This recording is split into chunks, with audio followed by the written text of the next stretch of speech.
월요일, 화요일 저녁 7시, 월요일 새벽 6시, 화요일 새벽 6시 새해 맞이 말씀 사경회를 합니다. 어제 여러분들에게 말씀 사경회가 우리 한국교회에서 어떻게 시작되었는가 동영상을 만들어서 여러분 각자에게 다 보냈습니다. 말씀 사경회는 새해를 맞이하면서 매우 중요합니다. 여러분 꼭 참석해 주시기를 부탁을 드립니다. 오늘은 사도행전 2장 5절부터 36절까지 말씀을 강해하도록 하겠습니다. 오늘 말씀은 2장 1절부터 4절까지 오순절날 다락방에 있는 120명의 문도에게 성령이 임했습니다. 그 성령이 임한 결과에 놀란 군중들이 많이 있었습니다. 아니, 많이 배우지도 못한 사람들, 그러한 사람들이 예루살렘에 모여 있는 많은 오늘 본문에 이제 구체적으로 설명하겠지만 15개 나라 사람들이 예루살렘에 거의 모여 있는데 15나라 사람들이 다 알아들을 수 있는 방언으로 말하기 시작하고 서로 소통하기 시작하자 그들이 너무너무 놀라기 시작했습니다. 그런데 그 가운데 비난하는 무리들이 있었습니다. 저들이 술 취한 게 아니냐, 모습을 꼭 보니까 술에 취해가지고 술 주정뱅이 같아. 그래서 베드로가 설교하는 내용이 이제 나옵니다. 그게 이제 36절까지 나오고 다음 시간에는 이 베드로의 설교를 들었던 초대교회 성도들의 삶의 변화가 어떤지에 대해서 다루도록 하겠습니다. 자, 먼저 지난 시간 요점을 좀 정리하겠습니다. 오순절 성령 강림은 놀라운 사건이었습니다. 우리 주님께서 약속하신 대로 성령이 임하셨는데요, 다락방에 모여서 기도하던 120명의 문도 모두 다 성령의 충만을 받고 성령이 말하게 하심을 따라 각기 다른 방언으로 말하게 되었습니다. 이와 같이 성령 강림의 결과로 각국에서 예루살렘에 모인 사람들 사이에 큰 소동이 생겼습니다. 왜냐하면 말씀드렸듯이 결코 유식하다고 볼 수 없었던 갈릴리 출신 사람들이 세계 각국에서 모여든 사람들의 모든 그들의 말로 서로 알아들을 수 있는 방언을 했기 때문입니다. 성령을 받은 초대교회 성도들은 세상 사람들이 보기에 아름다운 생활을 했다. 그렇게 누가는 기록하고 있습니다. 이게 이제 우리가 본받아야 될 모습입니다. 성령을 받은 사람들은 세상 사람들이 보기에 와, 다르다. 과연 저 무리는 전혀 다른 사람이로구나. 그런 아름다운 생활을 할 수 있어야만 됩니다. 그런데 성령 강림이 오순절에 일어났다는 것이 중요한 의미가 있습니다. 바로 구약에는 성령 강림절이 추수감사, 수장절과 똑같은 의미였는데 신약 시대에는 부활의 첫 열매이신 예수님 대신 보혜사 성령님이 우리 가운데 오셨다라는 거죠. 이게 나중에 설명을 해야 되는 부분인데, 구약의 바벨탑 사건이 있지 않습니까? 인간의 죄가 얼마만큼 큰지 하늘에 닿을 만큼의 바벨탑 사건, 이때 하나님께서 인간에게 형벌을 주셨는데 어떤 형벌을 주셨습니까? 언어를 혼잡시켰습니다. 여러분, 말이 안 통한다는 것은 서로 마음이 갈라진다라는 의미이거든요. 근데 오순절날 성령이 강림했다. 그로 말미암아 사람들이 말이 통하기 시작하니까 다 하나가 될 수 있었다. 그러니까 오순절날 성령의 강림 사건과 구약의 바벨탑 사건, 이 두 가지가 대비되어서 나타난다라는 점을 여러분은 알아야만 합니다. 그런데 오순절날 임한 성령은 호련히 갑자기 전혀 예측할 수 없게 임하였다. 성령께서는 급하고 강하게 임하였다. 갑자기 폭우가 쏟아져 강물이 범람하듯이. 여러분 바닷가, 서해 바닷가 같은 데 가가지고 갯벌이 저 멀리 있는데 물이 들어올 때 아이고 뭐 이 정도는 괜찮겠지 하고 천천히 나오다가는 큰일 납니다. 물이 들어오는 속도가요 완전히 다르거든요. 서해안에 가보면 사람들이 물 들어오는 걸 겁내지 않는 사람들이 참 많이 있는데 이건 참 위험합니다. 성령이 우리에게 임한 것은 폭우가 쏟아져서 범람하듯이 그렇게 우리에게 임한다. 그러니까 또 소리가 있었다. 이 소리는 매우 중요한 성령 임재의 아주 중요한 요소 가운데 하나입니다. 바람이 일었습니다. 바람은 루아흐, 구약성경의 루아흐, 신약성경의 프뉴마, 성령을 가리키는 단어입니다. 방향을 우리가 못 보지 않습니까? 이렇게 나뭇잎이 흔들리는 것을 통해서 바람을 느낄 수 있듯이 성령은 사람에게 나타나는 현상을 통해서 느낄 수 있는 것이지 그 방향 그 자체를 잘 모르기 때문에 그렇습니다. 그리고 성령께서 저의 안전 온 집에 가득하게 임했다. 이 성령께서 또 불의 혀같이 임했다.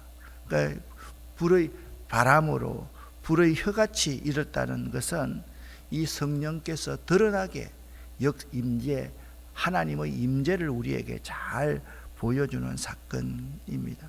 이러한 성령 강림의 놀라운 역사로 말미암아 저희가 다 성령의 충만함을 받고 성령이 말하게 하심을 따라서 각기 다른 방언으로 말하기 시작하자 이 성령 강림의 결과에 놀란 군중들의 반응이 오늘 5절부터 13절까지에 나오고 있습니다. 그러니까 성령 강림의 놀란 군중들의 반응이 어떠했는지 5절부터 13절을 쉬운 성경으로 여러분과 제가 읽어보겠습니다. 예루살렘에 사는 세계 각 나라에서 온 경건한 유대인들이 머물고 있었습니다. 이 말소리가 나자 많은 군중들이 모여들었습니다. 그들은 믿는 사람들이 자기네 나라 말로 말하는 것을 듣고는 모두 놀랐습니다. 군중들은 너무나 놀라 이상히 여기며 말했습니다. 보시오, 말을 하는 이 사람들은 모두 갈릴리 사람들이 아닙니까? 그런데 우리가 이 사람들이 저마다 우리가 사는 지방 말을 하는 것을 듣게 되니 이것이 도대체 어찌 된 일입니까? 우리는 바데와 메데와 엘람과 메소포타미아와 유대와 갑바도기아와 본도와 아시아와 부르기아와 밤빌리아와 이집트와 구레네에서 가까운 리비아 여러 지방과 로마와 날 때부터 유대인인 사람과 유대교로 개종한 사람과 크레타와 아라비아에서 온 사람들인데 우리는 이 사람들이 하나님께서 행하신 크신 일을 우리말로 말하는 것을 듣고 있습니다. 사람들은 모두 놀라 어리둥절했습니다. 다만 서로 얼굴을 쳐다보며 이게 도대체 어떻게 된 일인지요? 라고 말할 뿐이었습니다. 그러나 사람들 중에는 저 사람들이 술을 너무 많이 마셨다 하며 놀려대는 사람도 있었습니다. 아멘. 항시 그 반응에는 두 가지 반응이 있지 않습니까? 두 가지 반응이 잘 나타나고 있습니다. 예. 특별히 7절 중반절에 보면 보시오, 말을 하는 이 사람들이 모두 갈릴리 사람들이 아닙니까? 라고 말합니다. 그 시대에 갈릴리는 정말 못 사는 사람, 못 배운 사람, 그러한 사람이 사는 곳이 갈릴리였습니다. 갈릴리 사람 하면 천하게 여기는 사람들이 자기 나라 말을 하니까 정말 그들은 놀랐다. 단지 미국에서 흑인 슬렘가에 있는 그러한 사람들을 말하는 정도가 아니라 정말 그 시대 구박받는 많은 사람들, 그러한 사람들이 아니냐라고 반응하고 있습니다. 즉 여기 있는 모인 사람들은 여기에 바데인, 메데인, 엘람인, 메소포타미아인, 유대인, 갑바도기아인, 본도인, 아시아인, 부르기아인, 밤빌리아인, 이집트 사람, 구레네에서 가까운 리비아 여러 지방에 사는 사람들, 로마에서 온 유대인, 유대교에서 개종한 사람들, 크레타 사람들, 아라비아 사람들이 있었습니다.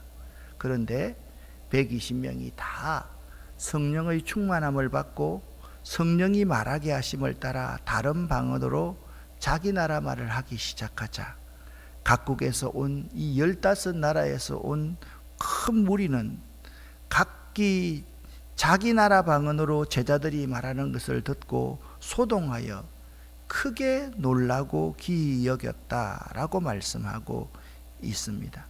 그러나 이들의 반응도 크게 둘로 나누어졌습니다. 첫째 무리들은 놀람과 의혹을 금치 못했습니다. 어떻게 이런 일이 일어날 수 있단 말이냐.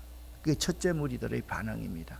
두 번째 무리들은 120명의 문도들을 조롱하면서 저희가 새 술에 취하였다고 외치며 성령의 거룩한 사역을 주정뱅이의 저속한 행동과 동일시했다라는 겁니다. 이것은 그들의 죄가 결코 작지 않다라는 사실을 우리에게 잘 보여주고 있습니다. 여기서 우리들은 이 사건 하나를 통해서 두 가지 반응이 일어나는 것을 보면서 교훈을 얻게 됩니다. 말씀드렸지요. 인간의 범죄로 말미암아 인간의 범죄가 하늘에 닿을 것 같은 그 사건들로 말미암아 은의 혼잡을 가져온 바벨탑의 저주와 대조적으로 오순절 성령 강림 사건은 언어가 통일되는 역사를 이룩하여 세계적인 복음 전파의 문이 열리는 출발점이 된 사실을 깨달을 수가 있는 거예요. 그러니까 말이 통하고 마음이 통하니까 복음이 무엇인지 그들에게 전할 수 있었다라는 거죠. 여기서 우리가 중요한 교훈을 얻게 됩니다. 여러분 잘 기억을 하시기를 바랍니다. 죄를 지으면요, 마음과 언어가 나누어지고 성령이 임하면 마음과 언어가 하나 됩니다. 죄 가운데서는 복음 전도의 문이 닫히고 성령이 임할 때 복음 전파의 문이 열립니다. 그러니까 새벽에 이런 말씀을 드려서 참 죄송한데 한국 교회 많은 부분이 마음과 언어가 생각이 전혀 다르니까 말하는 관점이 또 다릅니다. 똑같은 사건 하나를 가지고 이쪽에서 말하는 것과 이쪽에 말하는 것은 완전히 하늘과 땅 차이입니다. 싸웁니다. 싸우면요 성령이 임하지 않습니다. 싸우면요 복음 전파의 문이 닫힙니다. 한국 교회가 이렇게 될 수밖에 없었던 것은 사실 이 사회에 대해서 우리가 좋은 일을 못해서 그런가 사실 아닙니다. 아직까지도 통계를 내보면요 이 사회에 좋은 일을 하는 70% 내지 80%는 개신교가 다 합니다. 그 세상 사람들이 그것 때문에 우리 개신교를 욕하는 게 아니에요. 우리에게 성령이 임하면 세상 사람들이 우리의 아름다운 삶을 통해서 감동을 받고 감화를 받는데 우리에게 성령이 임하지 않고 성령이 사라지고 나니까 인간의 본성만 드러나게 되는 거죠. 인간의 본성을 드러나게 되면요 세상 사람들보다 종교적인 신념이 있는 사람들은 더 악할 수 있다, 더 나쁠 수 있다. 왜냐하면 종교적인 신념이라는 게 무섭거든요. 종교적인 신념의 이해가 어떤 것인가 간단하게 요약하면 이렇습니다. 여러분 이슬람교의 무슬림들이 있잖아요. 그 무슬림들 일반적으로 진짜 착해요. 우리들보다 더 착해요. 그런데 중요한 게 강성 무슬림들 한번 보십시오. 사람 죽이는 거 아주 그냥 간단합니다. 여성들 함부로 대하는 거 너무너무 쉽게 생각합니다. 그들의 모습을 한번 보세요. 아직까지 히잡을 착용하지 않았다고 얼굴에 염산을 뿌리고 그 사람들을 죽여버리는 이러한 것을 가만히 보면요, 여러분, 하나님의 성령, 이 임하지 않는 종교적인 신념을 가지고 있는 사람들이 얼마나 악해질 수 있는지를 우리는 잘 볼 수가 있는 거죠. 자, 이런 반응에 대해서 베드로가 그의 설교를 하는데요, 그 설교를 좀 길지만 여러분 다 읽어야만 될 것 같습니다. 쭉 한번 14절부터 36절까지를 쉬운 성경으로 읽어보겠습니다. 베드로가 11명의 사도와 함께 일어서서 군중을 향해 큰 소리로 말했습니다. 유대 사람들 그리고 예루살렘에 사는 모든 주민 여러분, 이 일을 여러분께 설명드리겠습니다. 내가 하는 말에 귀를 기울여 주십시오. 지금은 아침 9시밖에 되지 않았으니 이 사람들은 여러분이 생각하는 것처럼 술에 취한 것이 아닙니다. 오늘 일어난 일은 바로 요엘 선지자가 예언했던 대로 이루어진 것입니다. 하나님께서 이렇게 말씀하셨습니다. 마지막 날에 내가 내 영을 모든 사람에게 부어주겠다. 너희의 아들과 딸들은 예언할 것이요, 너희의 젊은이들은 환상을 볼 것이요, 너희의 늙은이들은 꿈을 꿀 것이다. 그날에 내 남자 종들과 여자 종들에게까지 내 영을 부어주겠다. 그러면 그들은 예언할 것이다. 내가 위로 하늘에서는 기이한 일을, 아래로 땅에서는 표적을 보여줄 것이다. 피와 불과 짙은 연기가 일 것이다. 해가 어두워지고 달이 빛빛으로 변할 것이다. 이 일이 일어난 후에 크고 영광스러운 주님의 날이 올 것이다. 그러나 누구든지 주님의 이름을 부르는 사람은 구원을 얻을 것이다. 이스라엘 백성 여러분, 이 말을 명심해서 들으십시오. 나사렛 사람 예수님은 하나님과 같은 권위를 지니신 분이셨습니다. 하나님께서 예수님을 통해 일으키신 기적과 기이한 일과 표적으로 이 사실을 여러분에게 분명히 보여주셨습니다. 그 모든 일은 여러분 가운데서 일어났으므로 여러분 모두가 잘 아실 것입니다.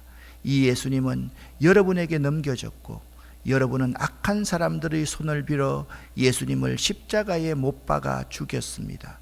이 모든 일을 하나님께서는 이전부터 알고 계셨을 뿐만 아니라 여러분이 행한 일도 하나님께서는 오래전에 세워놓으신 계획대로 된 것이었습니다. 하나님께서는 예수님을 다시 살리셨습니다. 죽음의 고통에서 그분을 풀어놓으셨습니다. 그것은 죽음이 예수님을 계속 붙잡아 둘 수 없었기 때문입니다. 다윗이 예수님을 가리켜 말한 것이 있습니다. 나는 내 앞에 계신 주님을 항상 뵙습니다. 주님께서 내 오른편에 계심으로 내겐 흔들림이 없습니다. 그러므로 내 마음은 기쁨으로 내 혀는 즐거움으로 가득 차 있습니다. 내 몸도 소망 속에 살 것입니다. 주님께서는 나를 무덤에 내버려 두지 않으시며 주님의 거룩한 분을 썩지 않게 하실 것입니다. 주님께서는 내게 생명의 길을 알려주셨습니다. 주님께서는 나와 함께 계시면서 내게 기쁨을 가득 채우실 것입니다. 형제 여러분, 나는 우리 조상 다윗에 대하여 여러분에게 자신 있게 말씀드릴 수 있습니다. 다윗은 죽어 땅에 묻혔으며 그의 무덤은 오늘날까지 우리 가운데 남아 있습니다. 하나님께서는 다윗에게 그의 자손 가운데 한 사람을 택하여 다윗의 보좌에 앉게 하실 것이라고 맹세하셨습니다.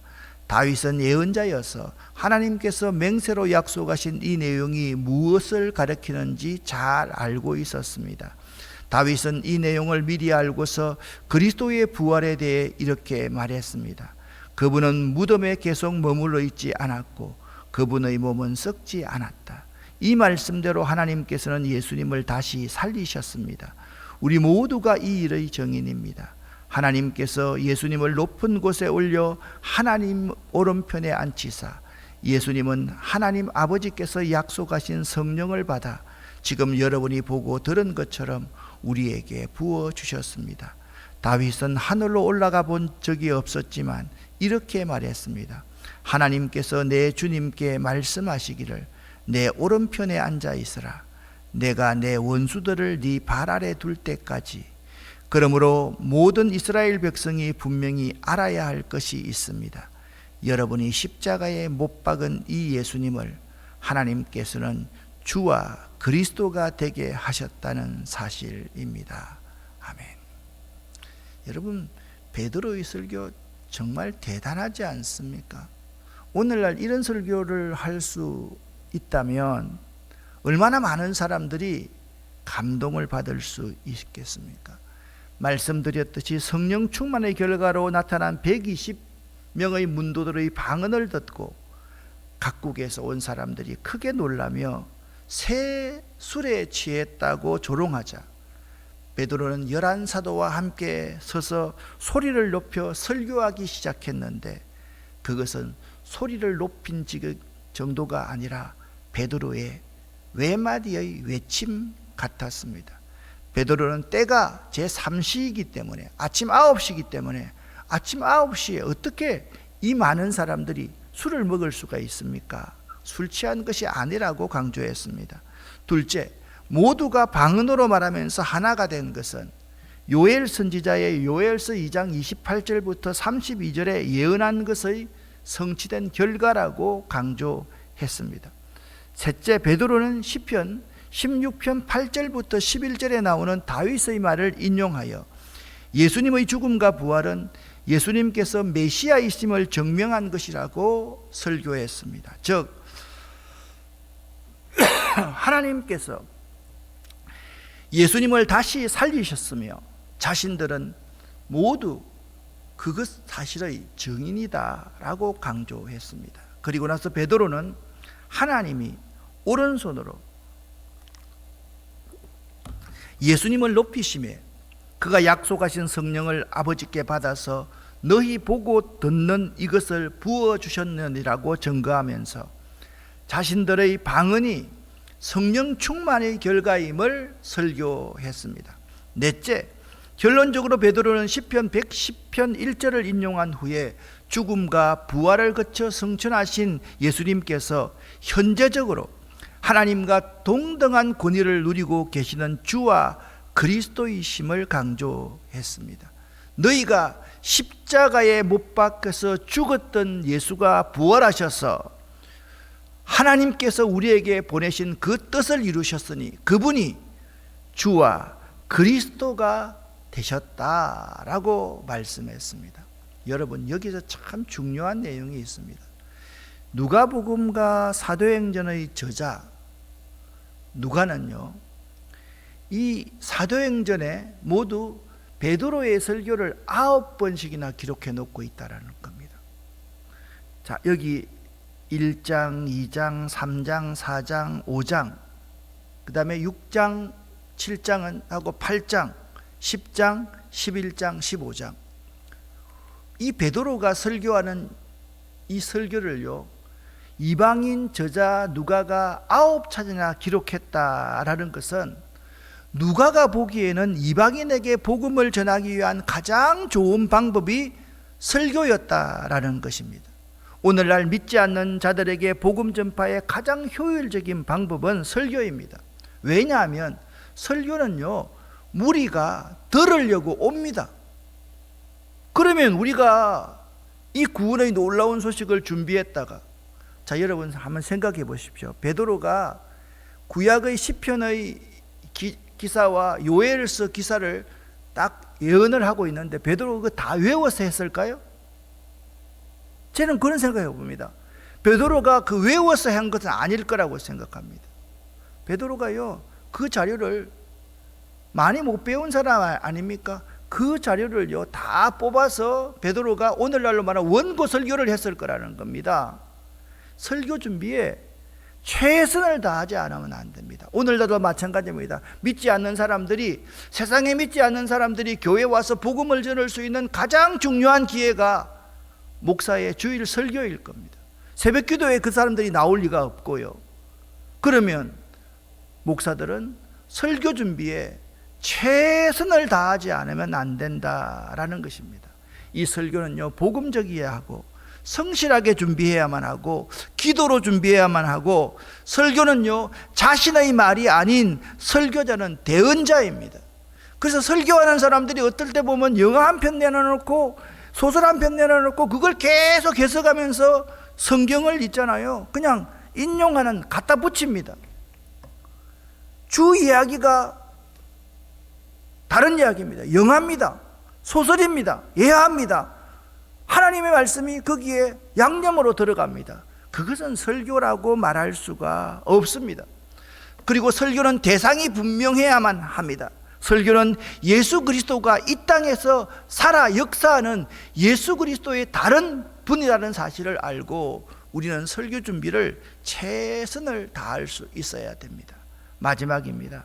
우리들은 설교를 들을 때 사람의 말이 아닌 하나님의 말씀으로 받을 수 있어야만 합니다. 그것은 목사에게도 아주 많은 책임이 있습니다. 설교를 강론처럼 해서는 안 됩니다. 설교 가운데 정치에 대한 평론을 해서도 안 됩니다. 설교는요 소설 이야기하는 것도 아니고 설교는 영화 이야기하는 것도 아닙니다. 여러분 한 사람 한 사람이 이 설교를 들을 때 사람의 말로 듣지 않고 하나님 말씀으로 들을 수 있게 우리 설교자들은 노력해야 되고, 여러분의 영이 사는 길, 여러분의 믿음이 성숙하는 길이 하나님의 말씀을 하나님의 말씀으로 받아들이는 것이다. 이 사실을 꼭 명심할 수 있기를 예수 이름으로 간절히 축원합니다. 기도하겠습니다. 살아계신 하나님 아버지여, 오순절날 임했던 성령이 우리에게 충만하게 임하기를 기도합니다. 그래서 우리의 삶이 세상 사람들 보기에 아름다운 삶이 될 수 있도록 도와주시고, 우리들의 그 성령 충만함으로 말미암아서 이 세상을 변화시킬 수 있도록 도와주시옵소서. 하나님, 이 새벽도 기도하는 우리 모두의 기도를 들어주시옵소서. 사업을 하시는 분의 그 사업의 형통함을 들어주시고, 새롭게 모든 제품들을 런칭하고 팔고 있는 그 모든 과정 가운데도 함께 해주시고, 이미 사업을 진행하고 있는 분의 기도도 들어 응답하여 주시옵소서. 자녀를 위해서 기도하고 우리의 모든 문제를 위해서 기도할 때 하나님, 이 새벽에 하늘 문을 열고 복을 쌓을 곳이 없도록 쏟아 부어 주시옵소서. 예수 그리스도 이름으로 축복하옵고 간절히 기도 올립니다. 아멘.